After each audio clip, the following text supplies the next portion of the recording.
All right, welcome everybody. My name is Sam Young. I am the Practice Manager for Data Science and AI at Energy Systems Catapult. And really excited to have you join us here today to look at net zero and consumer data and kind of like the advantages and the challenges that come from that. We've got three speakers here who are going to lead us in a discussion of what does that look like, what can we learn, how can we kind of move this forward. So please do use the chat a lot, put your thoughts, your questions for them in, and we'll kind of have a period of discussion and Q&A at the end. Just a reminder, this is being recorded, so please keep your cameras and microphones off. Let me introduce our three speakers today. We've got Sarah Hayes, who is an independent consultant specializing in digitalization and its impact across infrastructure. And she's worked on a number of things, the National Digital Twin Programme and the climate resilience demonstrator with Connected Places Catapult. We also have Solomon Brown, who is a professor of process and energy systems at the University of Sheffield and the director of EPSRC's Centre for Doctoral Training in Energy Storage and its Applications. And his expertise covers design of clean energy processes and the study of energy systems. And then we have Mark Workman, who is a specialist in strategic foresight and uses mixed methods to develop insights about risks and opportunities in different possible futures. So he works with corporates operating at the frontier of net zero. So without further ado, let me hand over to Mark and Sarah, if you want to pull up the slides. That's great. Thanks very much, Sam. So while Sarah's pulling up the slides, I'll just give some sort of framing comments. So this is basically something that a bunch of us were working on about 8 years ago, just playing around with this concept of psychographics. And I'll explain what psychographics is later, because Sarah explained to me that psychographics is not that well-used term, but it's used throughout the paper that basically this work is framed on. And it's an absolute pleasure to be discussing this with the energy sector. What's very interesting is, despite the fact that the data, well, basically the Silicon Valley folk have probably been looking at the space for about 25 years. The energy sector is just starting to jump on it. And it's also very interesting that data security folks are starting to look at this. And so with that, it's a great pleasure to now be presenting to the Energy Systems Catapult. So essentially what this talk is all about in terms of framing it is talking about bringing together the two sort of biggest challenges of our time and trying to make something positive come out of it. So it's essentially addressing climate change through realizing net zero, which obviously is the mission set of the Energy Systems Catapult, and trying to harness the erosion of our privacy, but for a positive good, and how that might happen. And that's something that the team is going to explore. In terms of sort of another sort of caveat with the piece of work, it's very much an evidence-based thought experiment. It's in no way normative. We're not advocating the use of psychographics, but it's very much there to stretch the Overton window and to provoke a discussion.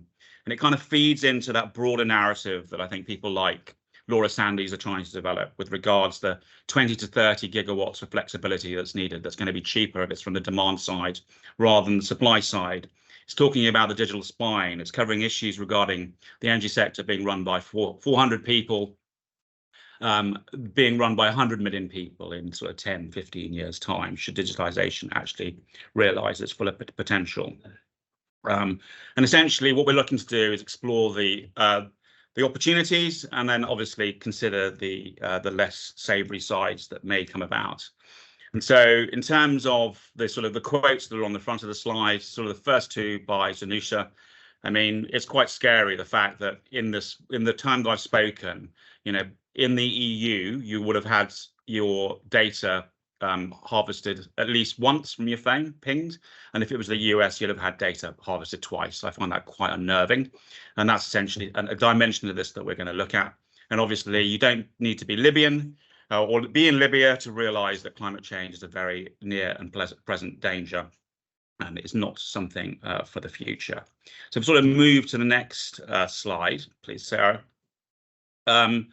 So this, I have to sort of give credit where credit's due. I'm very lucky I work with some very bright people.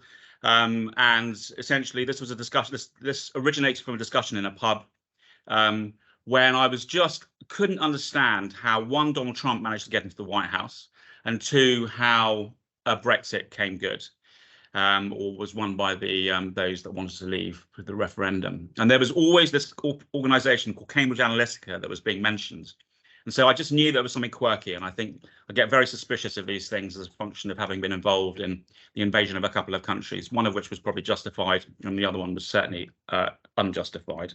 So I essentially asked Lucy Liu, a wonderful student, a Mech-Eng, first from McGill student, to look at the space, and she's now working for E4 Tech. And the team is far better at talking about the detail and the high dimensionality of this space. I tend to look at the sort of conceptual aspects. You also need a recovering economist and a surfer who's a data scientist, so that's where Sarah came in. And then you need a real proper engineer who can actually do maths, which of course is Sol. And so that's essentially the team, and this is the paper that we're going to sort of talking about. In terms of how we're structuring it, we'll go through a very quick bullet point summary. Then we'll go into the sort of the challenge that we're facing with regards. Venture board meeting starting at 1 p.m. and I should be done within half an hour. Hi there. Sorry about that. Don't know who. So I'm not sure I need to go to that board meeting, but I'll just carry on if that's okay. So in essence, it's talking about the challenge, and then talking about data. Sol will then talk about data and the sort of experiments that can be done by bringing together detailed consumer insights with balancing and managing the energy system. And then I'll go into more about psychographics, and then Sarah will come into the sort of the risks and governance aspects. So with regards to the sort of summary, this is very much this is very much meat and potatoes for the energy systems catapult. So I'll skim through this. Essentially, the energy transition is an unprecedented long-term challenge, and behavioural change is almost certainly now, because we've left it so late, an integral component to unlocking elements of the transition. We are all, as highlighted by Sabuth, leaving enormous digital trails, and the ability to harvest contextual data, i.e. data around our environment, through the Internet of Things and other such GPS and other such data streams are becoming increasingly centralized, or can at least be centralized, whether it be for upskilling services or such like. And you can actually use these data to then create psychographic profiling, and you actually know the context data within which people are in. So you can see where the energy and knowing the individual sits. And so essentially what this research did, or at least it did a fantastic job, aided and abetted by other members of the team, was to map how psychographics, knowledge of the individual, and psychographics, just for the sake of those wonks who like a definition, psychographics are the study of consumers based on data-derived cognitive traits, and provides consumer insights regarding how and which cognitive traits drive behaviours, and can in turn be used to anticipate customers' susceptibility to value propositions. So that's really important. It's very forward-looking and unpacks the very motivations as to why people do things. And it's argued that Silicon Valley folks probably know us better than we know ourselves. In terms of the fourth point here, the fact that there's huge opportunities in the energy system can also be balanced by the huge risk exposure.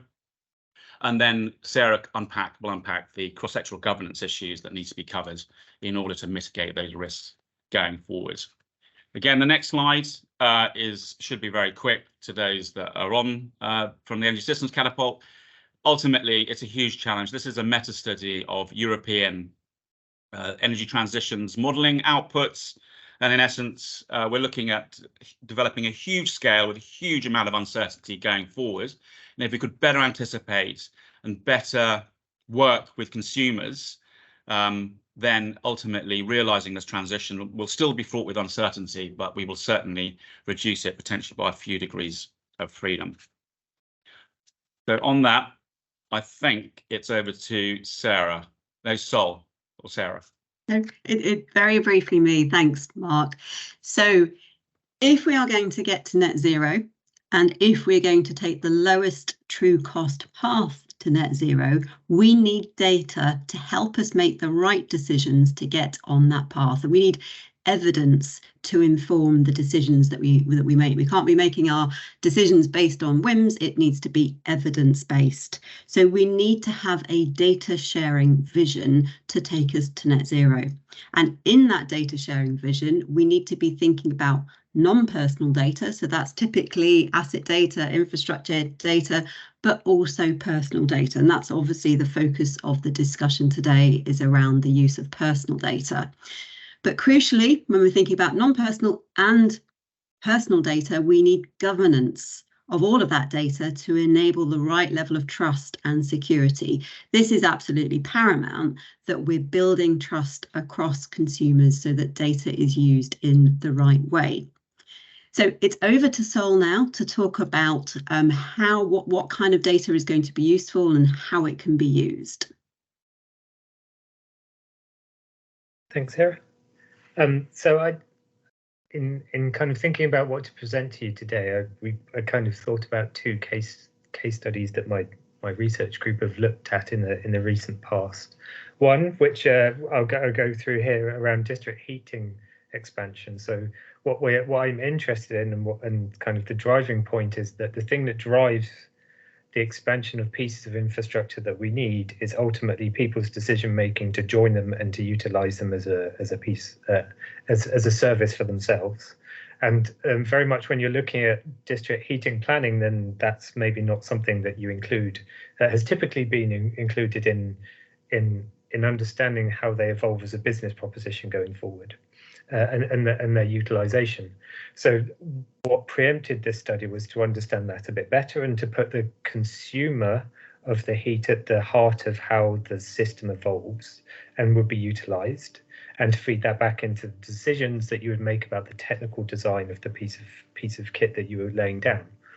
So in terms of data, I'm very much not someone who goes and does surveys. I'd rather sit in my office and think about equations. But actually, even the open data around heat generally is quite significant. Around district heating, not very significant.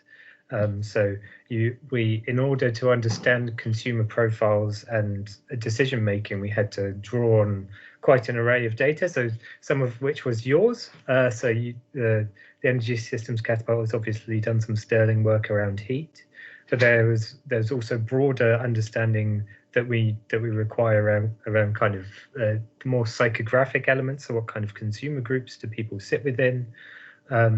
What kind of demands might those groups particularly have? Where do they live? So district heating is very much a geospatial planning aspect. So once you've pinned down what data is available, and at this point we're just using publicly open access data. All of the other data that Mark has talked about could feed into such a decision making. But once we're there and we have this heterogeneous data set, then we can begin to characterize individual people's behavior and the willingness to buy into a particular asset, in this case the source of heat from a district heat network. If you can click forward for me, Sarah. So actually, I won't go into the details of the model. What we do as a research group is we build decision-making models using agent-based models. So we create these, we create characterizations of individual consumers. We maybe segregate them by their psychographic profiles, and then we put that within a largely technical model to see when they would want to engage with a piece of infrastructure. At this point, the small curve you can see there is the uptake of connection to a district heat network that's already been deployed based on different interventions that local policymakers could implement. So as you can see, as time goes by, the results themselves don't really matter so much, as you can see that the evolution of interventions is captured by seeing that greater engagement with a district heat system increases as more interventions are made. If you click forward another one for me, Sarah. So you can see actually that this characterization of people's behavior and decision making and their reaction to external decisions allows us to look at the feedback loops between policy, effective communications, and how they will engage with that technical infrastructure. So as an engineer, that allows me to make decisions about what the infrastructure should look like. So how do I size this thing? What's the total energy demand that I might end up being able to service? But from a higher level policy making perspective, you can start to look at actually how can I use my understanding of these consumers and how they view this technology to induce them to engage with it faster to their own benefit, or how to make it more beneficial for those for the consumers to get more benefit out of the net zero transition. So if you go to the next slide for me. So next case study here is where we did a similar thing for EV charging. So we have built a similar very large agent-based model for how consumers engage with EVs. So it's an EV take-up consumer model. So when do people decide to engage and buy an EV, and what induces them to do that, whether it's kind of socio effects, whether it's communications between networks, whether it's policy intervention, so what kind of tax implications are there for buying a vehicle, and also kind of trying to make a step away from rational lifetime cost assumptions about when people will buy into things. Decisions are made very much not, generally speaking, by what is economically the best outcome. It's driven by a range of factors, and that's what we try and capture here. So once we've kind of put that all together and we have a geospatial understanding of the different consumers who are engaging and at what point those consumers are engaging with EVs and different charging infrastructure, then we can actually reflect back and see what are the driving factors about people's behavior which are giving the most impact to maybe changing the rate of EV uptake the most, or their ability to benefit from things like vehicle to X products that might be in place.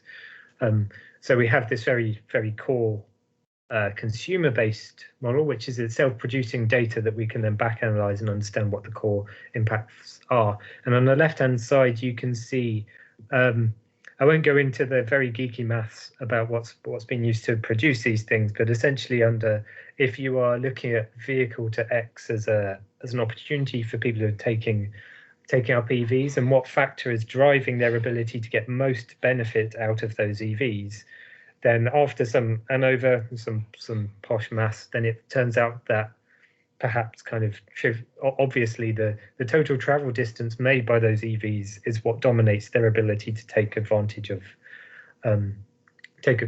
what's good for them. And you can see actually that then in all cases, these things are called Sobel indices. If you're particularly interested in what those are, then we can go through that separately. But they're essentially they're a quantitative measure of total variance.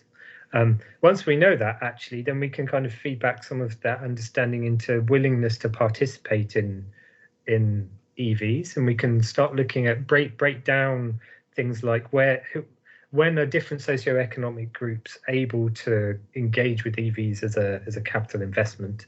And you can see on the bottom right hand side where our agent-based model, using kind of the inferences that we've made from the quantitative analysis, where you see them as a function of time being able to access those. I think one of the key things to take away from the study that's kind of linked at the bottom is that the socioeconomic impact is quite large and geospatial. So there are elements to consider when you're talking about just transition, that essentially you have an asset which is capital heavy, and that the people in the particular regions who are going to buy into that are necessarily the ones who have the capital to buy into that technology. And in order to allow them to use it effectively, you'll have to do things like reinforced networks and so on and so forth. And then it's quite clear that you get lower socioeconomic groups in other geographies only buying into EVs later. And judging how you manage that as a local policymaker is something that's kind of clearly key to making sure that transition is just in total.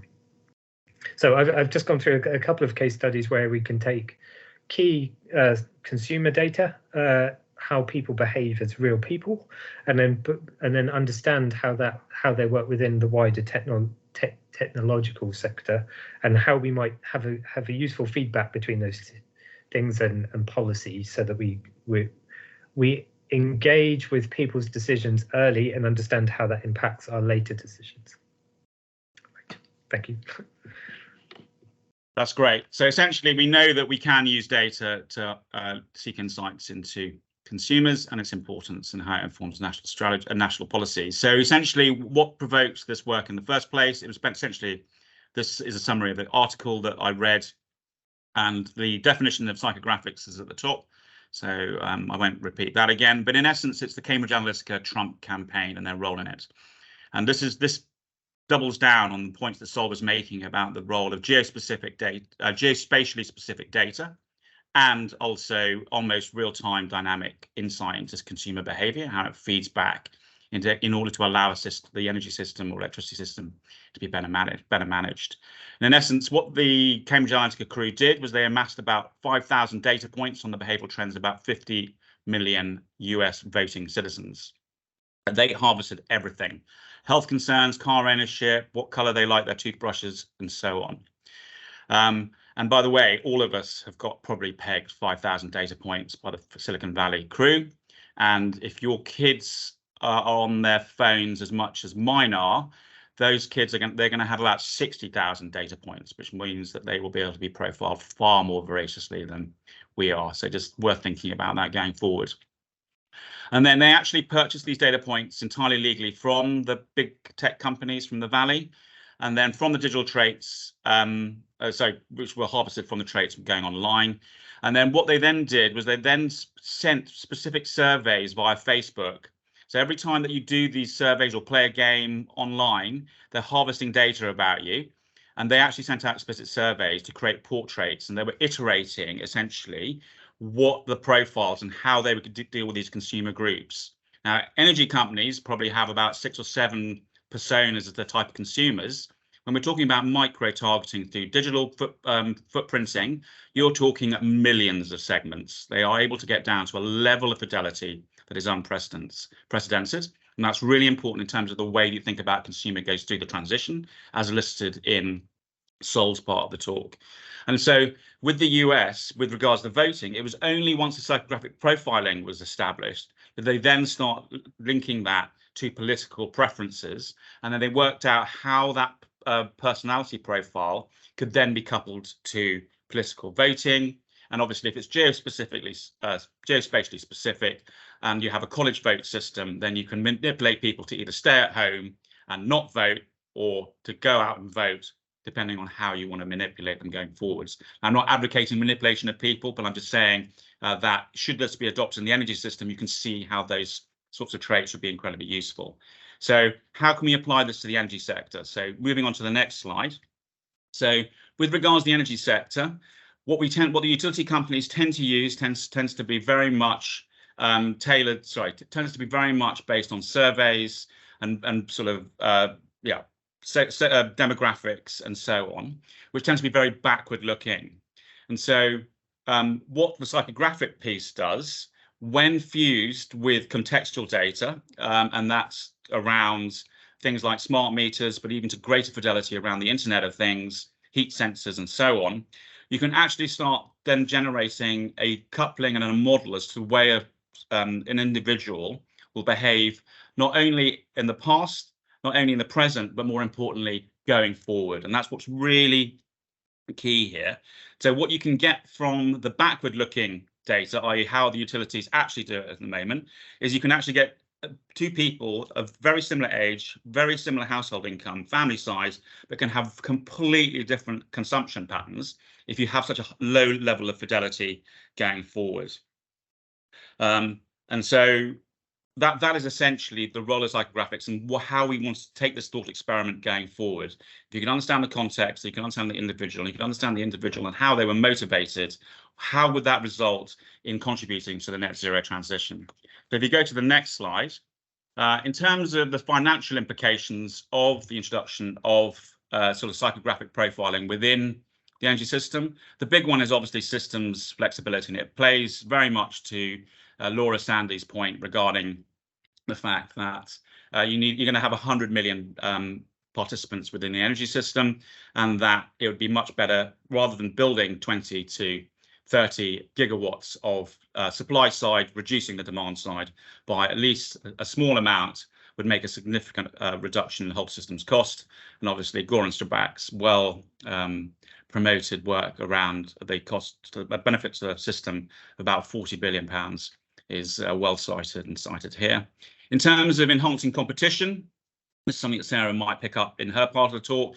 How do you actually make sure that that consumer data is accessible to allow open competition? Because obviously there's huge monopoly effects by those in the Silicon Valley that harvest our data. And in essence, some work that Lucy picked up was that new energy services and increased competition could result in annual saving of about 1.2 billion. And then Sol unpacked the enhanced policy development aspects regarding behavioral nudging, which he unpacked only a tiny amount. And obviously that's the often cited quote of, if we can realize net zero, then it'll save us about 1 to 2% of GDP going forward. So those are sort of the financial benefits that might be realized. Go to the next slide. In terms of sort of how that might be realized, again, this has been touched upon from Sol's case studies. Essentially, you can infer and predict consumer behavior, and that's the key thing. And what was really cool with Lucy's mapping was the fact that all this stuff is being done. In fact, all this stuff has been done for about 10, 15, 20 years. It's just the energy sector's kind of, oh, I wonder who could do that and what the issues and what the barriers are to do that. And the fact is we're being mugged every day in terms of predicting our consumer behavior. And so on the right-hand column, I'm not going to patronize you. There's a huge amount of things as to the way the prediction of consumer behavior through the means that Cambridge Analytica and Netflix do in terms of the energy sector on the right-hand side. Profiling consumers, the energy sector uses really backward-looking stuff. I mean, it's worth bringing up an anecdote. Sol and I were discussing this with a corporate, one of the energy utilities, and the individual said during a presentation that we gave, well, Mark, we actually, we harvest loads of data on our consumers. It costs us an enormous amount of money, and it takes a lot of effort. To which the response was very simple. Ultimately, there is no effort, there is no transaction cost with regards to psychographics, because we are leaving the digital trails anyway, and it's a case of the governance in order to allow those digital trails to be picked up. And so again, Cambridge Analytica and banking are key areas. We go and use our touch card every day, and they know how much coffee we drink, they know how much we go to IKEA, we know when we buy our wife a naughty present, and so on. So they can profile us incredibly well, and that would transpose very, very well over to the energy sector. And then in terms of the transition, this very much plays to Sol's point regarding the transition in terms of heat networks and the role of EVs, targeting pioneer customers, and then actually looking at who are the ones that are willing to pay more to bring down the cost, to allow tailored policy to target them, and then create that ripple effect and spill over a network effect to then allow other consumers to engage once the cost curve has been reduced. A slightly quixotic narrative, but I think the folks on this call will understand that. And again, Google, Amazon, and Facebook have been doing it for decades. So where is the energy sector relative to where the folks in Silicon Valley are doing it? If we turn to the next slide. So this again was some mapping. I think it was by a previous student when we started looking at this in 2015. Ultimately, there are two forms of data, as picked up earlier by Sarah. There's the energy system data, which is what we're really hot and focusing on. We need to know as much as possible about the way the energy system does, and we're probably not too bad at that. We probably don't get quite into the contextual data. That's something we can unpack later. But it's the consumer data aspects that is really key. And so this 2x2 is a very simple plot that the student put on, where you have on the y-axis the energy use, i.e. how high fidelity energy consumption do we have, and then the actors that are looking in that space, and then who are the actors on the x-axis with regards consumer insight and ability to generate sort of profiling. And you've got low on the left and then high on the right. And so what you'll find is that you want to be in the sweet spot on the top right. That's very much where psychographics would take you.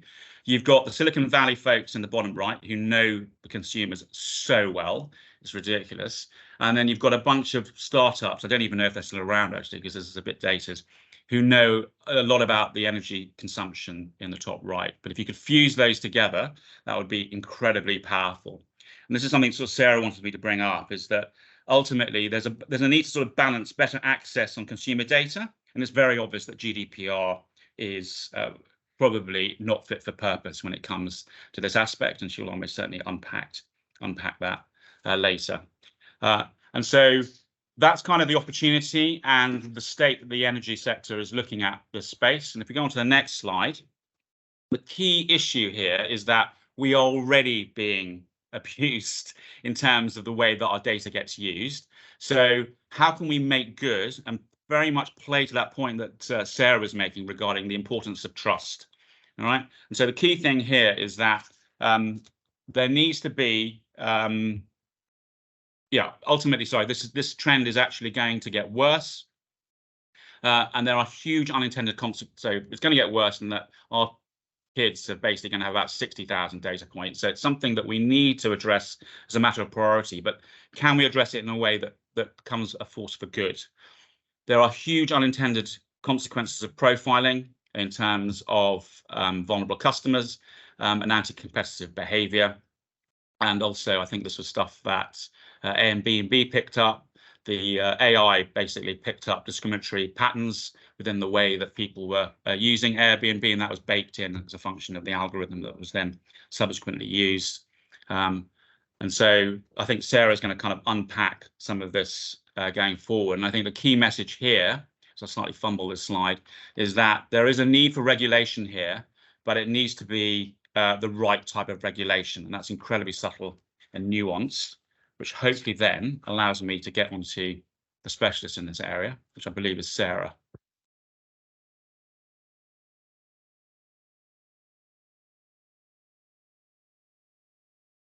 Sure, thank you, Mark.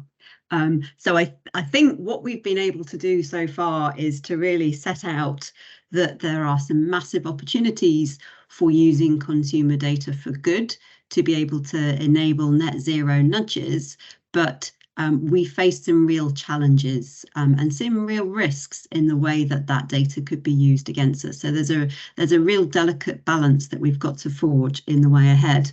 So in terms of what we think needs to happen, we think that right now there's a real need for clarity and coordination.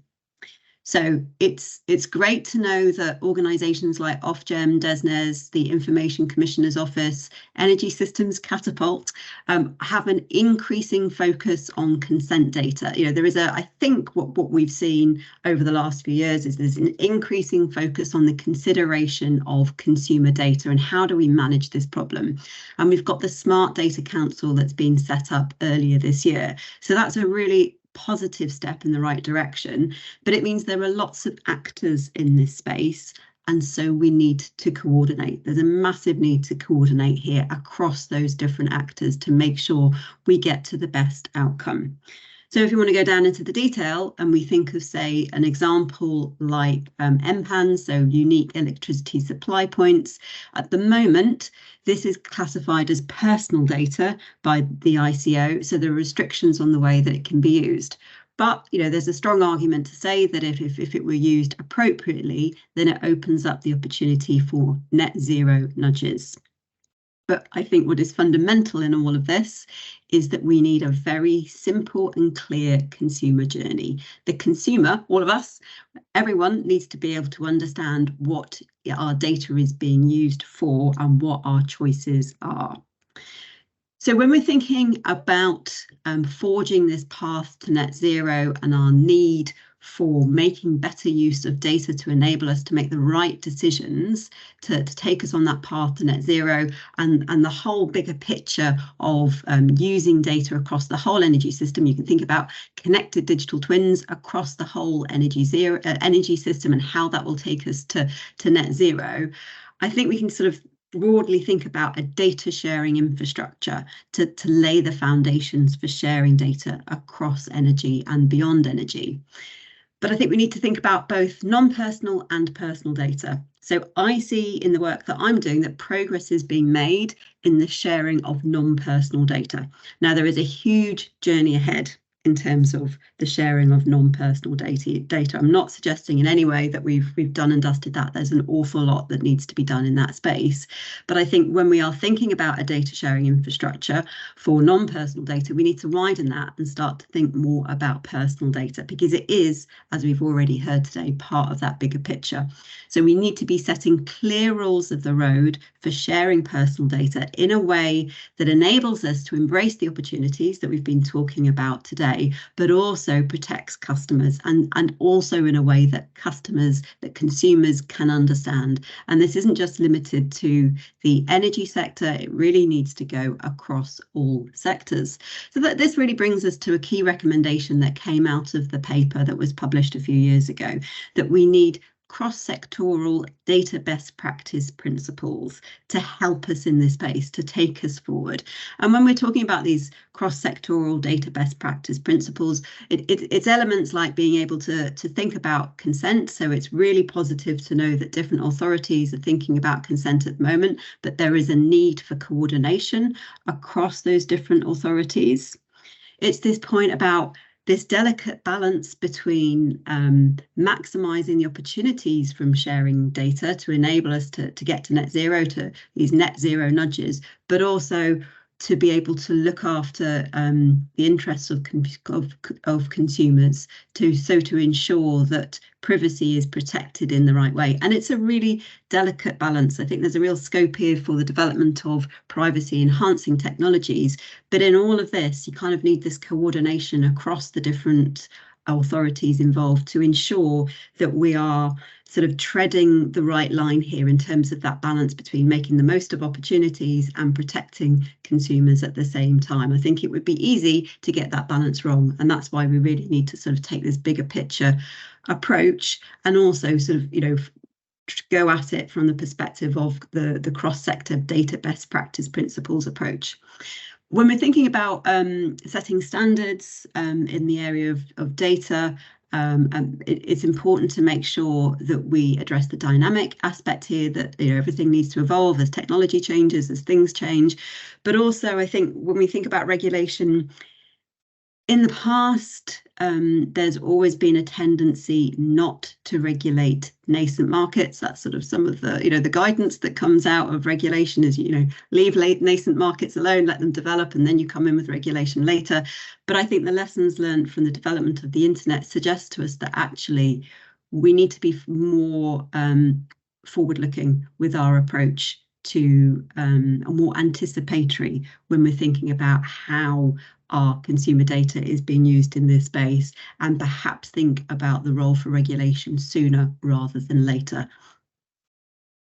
So, I think in summary, what we're really sort of trying to get across here is that we're looking at consumer data being generated across the whole of the economy. This isn't just an energy sector issue, but I think it is most pressing in energy right now because of the net zero imperative. So we need to think about cross-sectoral coordination and governance, and that's really where we're talking about best practice, data best practice principles, but it's really taking that wider, bigger picture systemic perspective to say that this is really about how data is used across the whole of the economy, not just the energy sector, but of course the energy sector is the centre of all of this. And I think to end, a point that we do want to make quite clearly is that this is ultimately about consumer data, and so consumers need to be involved in this. So we need very simple, clear messaging to say what's going on. We need to avoid any jargon in the way that we're talking. We need to make sure that we're engaging consumers, consulting them, carrying out the right kind of user research, and then ultimately that the choices are very clearly presented to consumers. I think one of the problems at the moment is consumers don't understand how they are protected by current data protection. And when you're giving that choice of, click yes to all the cookies, you have no idea what it means. When you click yes to the terms and conditions, very few people will take the time to go through all of that and really understand what the choices are. So I think we need to do better in this space and make it really simple and easy for consumers to understand what's happening to their data, what it can be used for, what are the opportunities, and what are the risks. So it really needs a very simple and clear consumer journey. So that's really what we wanted to cover today. I know that we are keen to open it up to a discussion across the group, and really open to sort of taking this into a wider debate beyond today. Thank you. Thanks very much, Sarah, Sol, and Mark. Really interesting. We've got a few questions in the chat. If you have questions or thoughts, please do pop them in the chat. But I guess I want to start with a question, which is, to what extent do you think consumers actually have an appetite to engage with discussions around consent and understanding how their data is used? We see consent as an important protection for consumers, but are most consumers interested in engaging with it?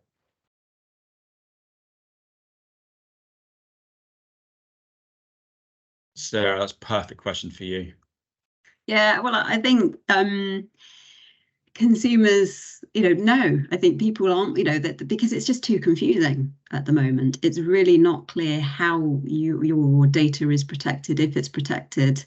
And I think we're at the very beginning of that consumer engagement journey, and it kind of needs to be opened up to wider public debate, because people, I think, don't understand how their data is being used. And I think that the natural reaction of people is, oh no, I'm gonna, no, if there's any kind of risk, they will protect their data. And I think that will lead us down a path in the future where it's going to be difficult to get hold of the kind of consumer data, energy data, that would be useful to enable net zero nudges, all the examples that we've been talking about earlier. So there's a real risk of going in the wrong direction here. So I think it needs to be opened up to public debate, greater public awareness, education campaigns. We all need to be educated, I think, in the way that our data is used.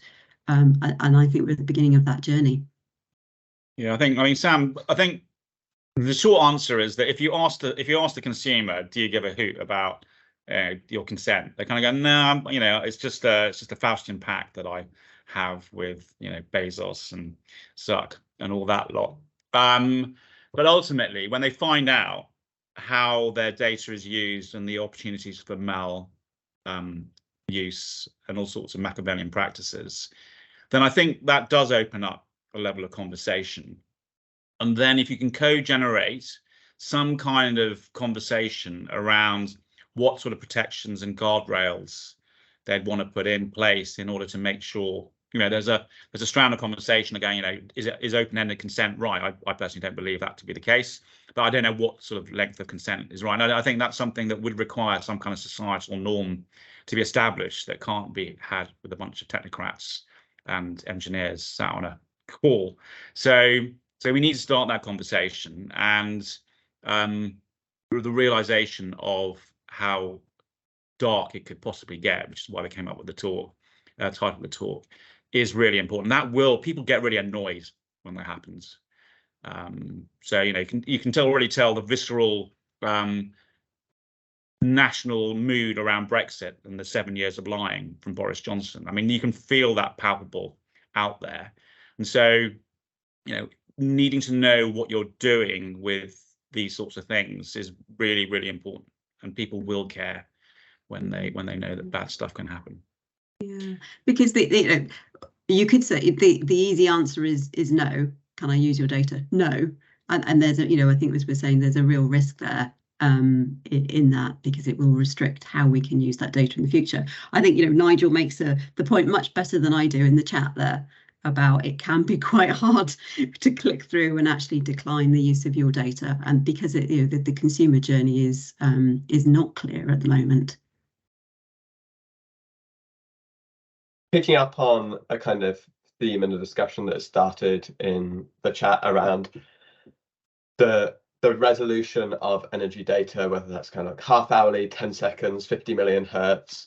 I guess there's a question around like what is the most valuable data, energy data, in understanding consumer behaviors, or like what level of resolution do you need? Is it the really detailed energy time series, or is it the online purchasing behavior or website clicks? Like, to what extent do you think we kind of understand that?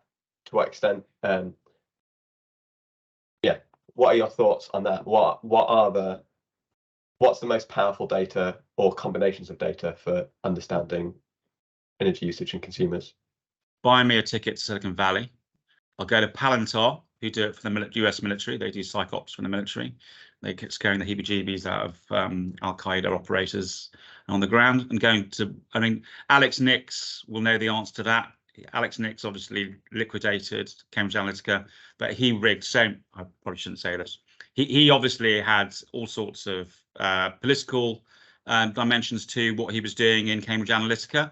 And so ultimately he will know exactly the sorts of data that are very useful. And any data scientists within the big organizations will be able to unpack this. I simply don't know, because I just don't have visibility of the psychographic data. It's just a thought experiment. And in terms of linking it to energy, I suspect Sol is probably better answering that, because he's actually started to do some work in the space, albeit not psychographically based, harvested from old-fashioned mechanisms. But yeah, that's my sort of pithy, slightly unhelpful response. I mean, I don't think we know, because we haven't done the profiling ourselves. Sol, I mean, do you have an answer to that in terms of energy? Yeah.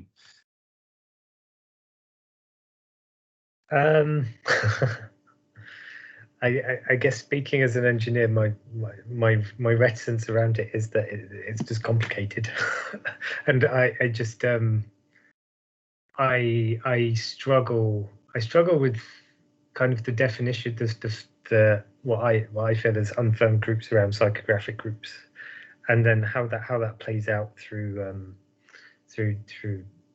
different things. I guess getting access to people's data, in my mind, becomes a bit of a data problem. That how do you define those groups, and then how do you map their data into those groups to then model their behavior? And there's a lot of internal biases in that kind of that grouping of people, and so you kind of worry that you've ingrained decision-making biases in what you're trying to do, is make it kind of is being more open to how consumers are behaving, but you'd worry that kind of if you approach things in the wrong way, that you would impose your own biases in different places. And certainly that was something we've had to iterate a few times, just with the simple examples of the data that we have. We've had to relook at things and go back and reassess how we view things. I guess I would just yeah, I'm not sure that adds anything to that discussion. I think just when the value of this data is from an engineering perspective, is that you can understand the living system better, right? So you're not making assumptions about equilibrium behavior and that markets are going to operate really well. You can potentially understand how people will actually behave, which is always the biggest problem. And then, having understood how people will actually behave, then you can design a system which might actually deal with that, rather than how you think it should work. And I think, as again, from an engineer's perspective, if we can get to that stage where people are protected and feel comfortable to expose data to you, to allow you to do those things, then that's optimal. I leave how you get to that position to other people like Sarah, who know what they're talking about. Thanks, Sol. One of the other questions we had was around consumers who occupy rental properties, and therefore kind of they're not necessarily the decision makers in some of the capital investments. To what extent do you think, how do you think we address that? How do you think, do we need models of other stakeholders, like data-driven models of other stakeholders, rather than just the immediate consumer? I think to answer that, I think yes. It's something that we're looking at immediately. So we have a couple of projects looking at local authorities and their decision about retrofit for kind of for housing. And I think that ultimately, once you make the decision to pursue consumer data, then you also have to recognise the agency of all of the actors involved, and to go as far as you can in characterising their behaviour. And I think that's, but that I take the point about ownership of properties, and I think that obviously becomes very, very potentially very complicated. Probably the least complicated view is kind of state housing and how local authorities kind of move with that. I think just the logic of looking at consumer data drives you towards that complexity and actually understanding that richness. Maybe you get into areas of economics that I'm not expert in, but I think actually that's where we should go. I would argue even at an energy systems level, that's what we should be trying to understand better, because again, from an engineer's perspective, we would then understand what our intervention, our technology intervention should look like, rather than what we feel it should look like. I mean, the tenants, landlords, principal agent problem is sort of a long-standing economics problem, and ultimately, this is again me being very pithy. Sorry, Sam. I mean, ultimately, it's a market failure, and therefore, in theory, at a macroeconomic level, regulation should probably step in to address that. And I think where Sarah would almost certainly say there's nuance to it, and I think Sol has also said there probably needs to be nuance to that, the introduction of that regulation. Because I mean that's mapped on multiple dimensions of the energy transition. Yeah, it does kind of point towards regulation to protect the tenants, to make sure that they are getting the right kind of housing, heating systems, etc., within the housing that sort of reflect what's going on broadly across society more widely, if they're not able to directly influence those decisions. But then, I think if you also look about collecting their data, it's a contract, isn't it, between the landlord and the tenant. So it needs to be built into contracts that data, it's a consent issue, isn't it, whether that data would be collected from those tenants as well, looking at it from the other angle. But all of this is pointing toward more forethought into these areas rather than just letting stuff happen. It kind of needs more serious consideration up front. And picking up on that and tying into some of the questions then. So in terms of access to like smart meter and energy usage data, where do you think regulation should be headed in that? Do we need a focus on that as a data type, or do we need to be thinking about the broader types of data, like getting from where we are today to a better future? What do you think the first few steps are? Yeah, so I think we need to think about consumer data generally. But I think, as you're alluding to there, you can't just do the whole thing all at once. You've got to start with some small steps. So, why not focus on smart meter data to start with, and other relevant consumer energy data as sort of use cases to test out what is feasible in this space. I like the question from Jane. How do you propose regulating the use of access to energy data?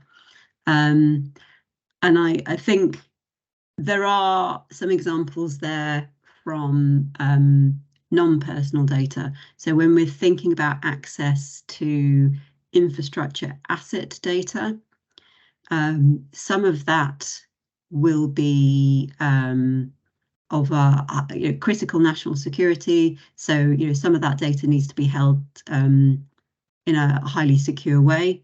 So when you're thinking about opening up non-personal data, asset data, it isn't the case of, let's make all our data open and share it across everyone, so everyone have access. There's certain subsets of non-personal data that you don't want to open up, and the thinking in that area is that we can develop trust frameworks to provide the right level of authorization for access to that data. So within that trust framework, you would actually have to have some there would be a process of authorizing certain people, certain organizations with certain roles, or certain the data itself would actually be, marked in a certain way that only, certain people can have access. So there, that data is sort of, the access to that data is controlled. And that in itself builds trust across all parties to be able to share that data. I think we can start to take that across to personal data as well, in terms of looking at what are the data types that need to be shared across different parties and who needs access to that. It's not the case that everyone needs access to it. And it really is exploring it on a use case by use case basis. That's how we start to sort of build this up. But I think the issue that we see here is that it's when you've got different data sources pulled together and the picture that that creates. So again, it's going back to the trust framework and making sure that you kind of work through all the different permutations there of what happens when, one person can access a certain subset of data, and putting the right authorizations in place. I think there isn't a quick, simple fix here. It requires some serious thought and coordination. That's the key thing here, is coordination, but also sort of starting to test this out use case by use case.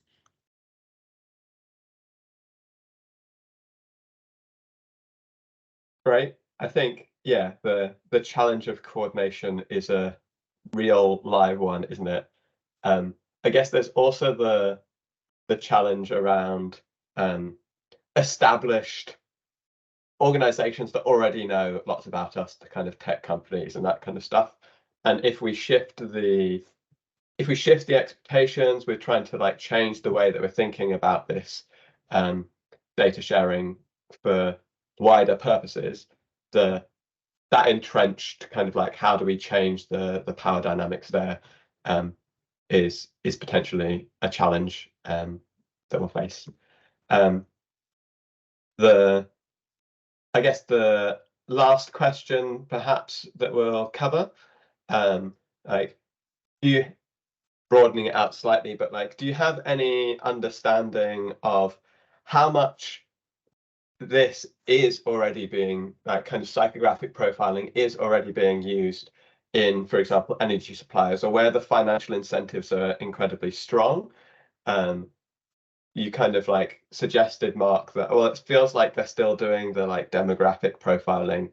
Like, have we seen any kind of psychographics in the really like financial sharp end of the sector? Well, whilst the other two are thinking of a decent answer, I'll say the honest answer is I don't know. I mean, so Sol and I have sort of pitched this to one of the big utilities, and this was very, very new to them. That's not to say there are some amazing startups that are being cultivated, including Energy System Catapult and all sorts of organic means. I'll be gobsmacked, because they are, some of them are really, they're data scientists looking to play in the energy space.